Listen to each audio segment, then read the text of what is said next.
Hi, fourth graders, welcome back.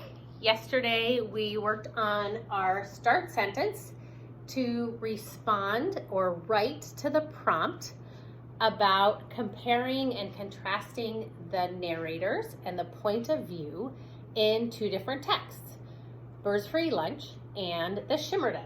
So today we are going to start writing that, and we're going to be using signal words. Just to refresh your memory, let's take a look at the prompt. Make sure you have these materials out.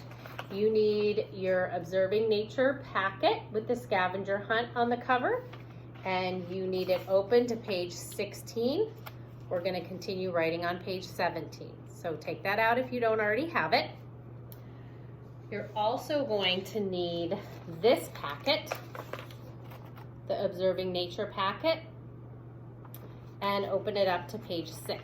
Pause the video and take those out if you don't have them. All right, here's the prompt that we're writing to. We took it apart yesterday. We talked about what we were going to have to do in this prompt. It says, a Birds Free Lunch and The Shimerdas are both written in the first person point of view. Write a paragraph to compare and contrast the narrator of both texts. Give 3 or more examples of how the narrators are the same and different. Be sure to use compare and contrast signal keywords and cite evidence from the text to support your examples of compare and contrast. Today we're going to do that. Let's start with looking at some signal words.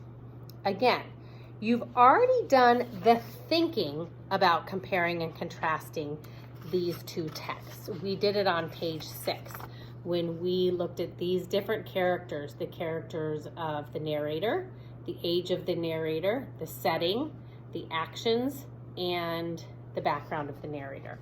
We don't need to use all that information in our writing today. We're going to use 3 examples in our writing. Let's take a look at signal words. Signal words for compare and contrast. We've looked at them one other time. We had a text structure anchor chart that's in your binder. It's kind of a beige color. You don't need to take it out right now. I'm going to show it to you here. It looked like this. It had different text structures. We talked about it. It's the middle column that compares apples and oranges. We talked about it when we read Birds Free Lunch, and we looked closely at the paragraph that described the woodpecker and the kinglet. And we looked at how it described how the 2 different birds ate. So this chart gives us a lot of those signal words, similar, same, both, alike. I also made us a chart here to use today while we write. I used contrasting colors. Pink and green are 2 contrasting colors. Our compare signal words are both, also, similar, alike, 2 with 2 O's as in also. The word same, in common, and similarly. Our contrast signal words are but, alike, different, unlike, while, although, yet, instead, even though, and on the other hand. We're going to want to use one of those words in each of our sentences to be sure that we're demonstrating that as 4th graders, we can use compare and contrast signal words when we're writing a compare and contrast paragraph. So far we have our start sentence that we wrote already together. Let's reread it to ourselves to get our brains in the right mindset for what we're writing about, to set our purpose. In the 2 texts, A Birds Free Lunch and The Shimerdas, the authors John Burroughs and Willa Cather both write in the first person point of view. Now I'm ready to give the first example of how they both write in the first person point of view. Well, when I look at my chart, the first thing I talked about in my chart is that the narrators, who they are. One is John Burroughs and one is Jim Burden. So in my first sentence, I could simply write that the first the one narrator is John Burroughs, and the other is Jim Burden. Now I could go ahead and add another detail in there. I could add what their age is.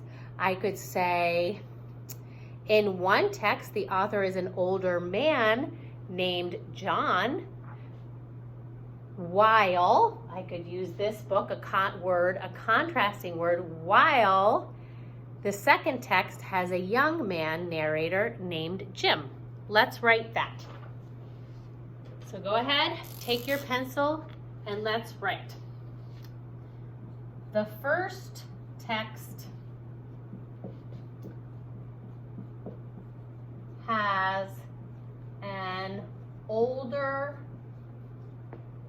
man narrator named John. I could also say that it's narrated by the author. I think I want to say that. Sorry, guys. The first text is narrated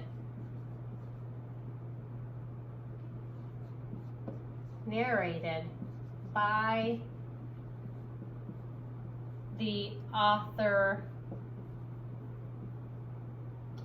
John Burroughs, comma, now I'm going to use that signal word, while, comma, the second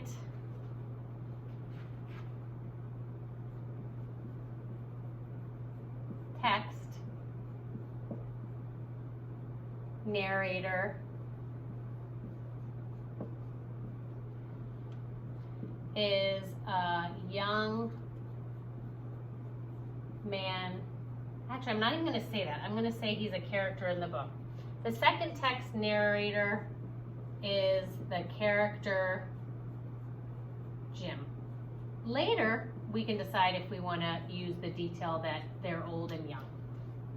Right now, we told that they are, one is in the book, one is the author.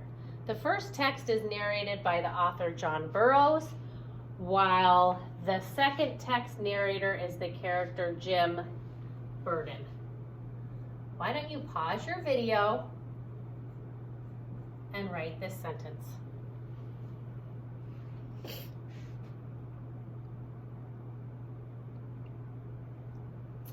All right, I'm going to have to go ahead and switch my page so that I have room to write, I think. I'll start the next sentence here and then I'll have to continue. When we look on our chart, again, if you didn't finish writing this, pause your video and finish it. And then start it again and we'll work on the next detail sentence. Remember, our prompt asked us to use 3. So on ours, we have our other areas. We have the age, the setting, and the actions. Which one should we use next? Let's think. What do we want to use next? We could use the setting, or we could do the age. Let's do maybe the setting.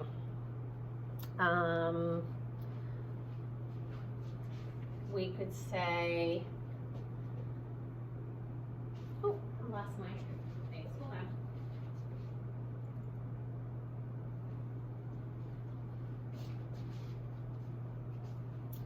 We could say, one text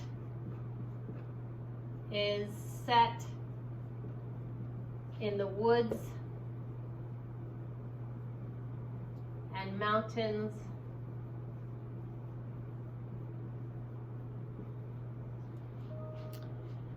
let's see, we can fit it on here. Let's see if I can tilt it a little bit closer. Maybe if I take my computer down just a little bit. Hold on one second. I gotta adjust you guys. It's gonna be funny on the video. Just a little bit lower. There we go. Got it down a little bit. The woods and mountains of New York. Now I already used while. I need another compare and contrast sentence.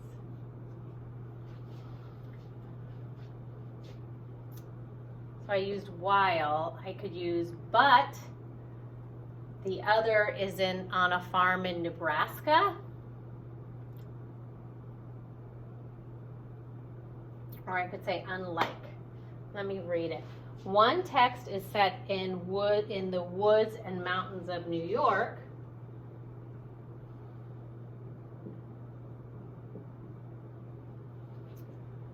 I could say unlike the other, which is set in Nebraska.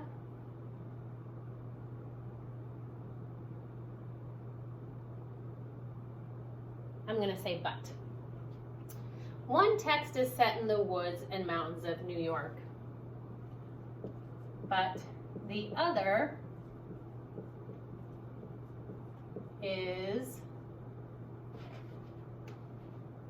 on, I'm going to try and lower you even more, just a second.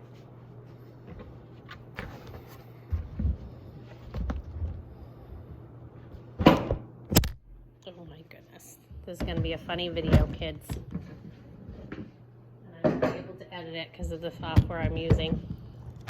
Lost Jeff. You're back. There you go. Now we can finish it. Sorry about that. I hope you're okay. Of New York, but the other is on a farm in Nebraska. Great. We've got our two examples. The last one, we're going to have to cite some text evidence, and that gets a little bit trickier. Go ahead and pause your video and write that, and then we'll move on to our last one.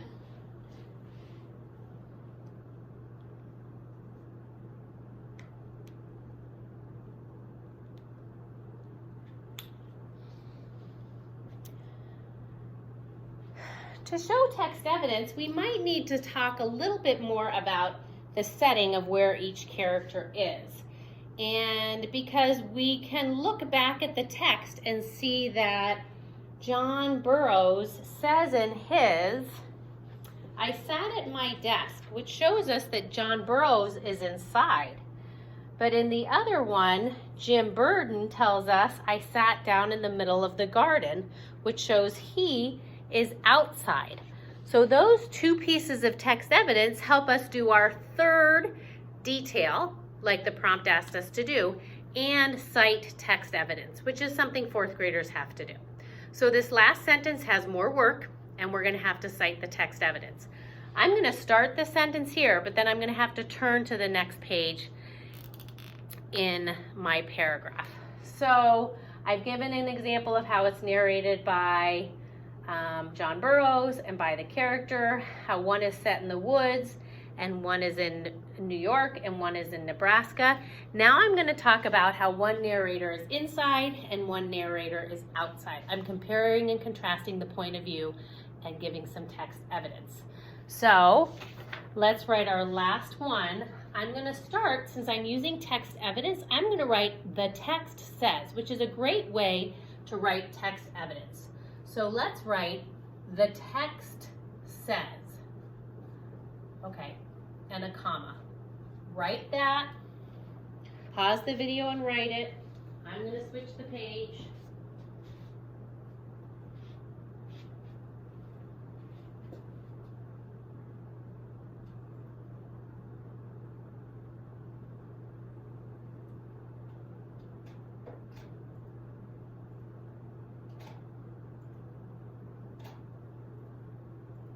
Sorry guys, I gotta get my page in here.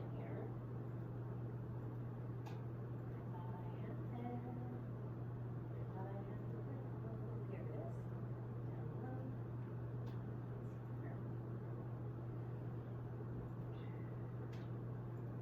is. Now we can write. All right, the text says, and if we go back to the text, it says right on page 4 in Birds Free Lunch, it says, as I sat at my desk, I'm going to show you where it says it, because we got to go back to the text. It says, then I sat at my desk. That's our text evidence that he's inside. All right, so the text says, and I'm going to use quotation marks, I sat at my desk, comma, quotation mark, which shows Burrows is inside. That's our one example. Now, we need to contrast it.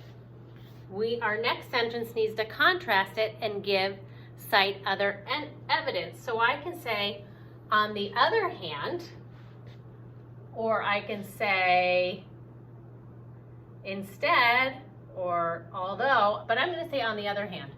On the other hand, comma, Jim says, and I've got to look at that text for where Jim says, I sat down in the middle of the garden. So I'm going to go to that text and find where he says, I'm in the garden, or some text evidence that shows he's out in the garden. It could be that he picked up the pitchfork. I'm going to get the one where it says, I sat down in the middle of the garden. It's right there in paragraph 8 on page 8. That's my text evidence. On the other hand, Jim says, I sat down in the middle of the garden to show that he is outside. So now we've given the third example of the way the two stories, the two point of views, are different in these two texts. Now finally, we need to write a closing sentence, and we're going to do that tomorrow. Tomorrow we will wrap it up, we will drive it all home. You did a lot of writing today, and I just need you to pause it, go back in the video if you need to, read this paragraph all to yourself and see what you did. You did a great job comparing and contrasting the point of view in two different paragraphs. You used compare and contrast words, and in the end, we are going to write a closing sentence to restate our start sentence and to tell our reader that we can see that first person point of view reveals a lot about the narrator of a story. Good job. When you click next, you will submit a photo of your work to show to me that you followed along with this lesson. Thank you very much.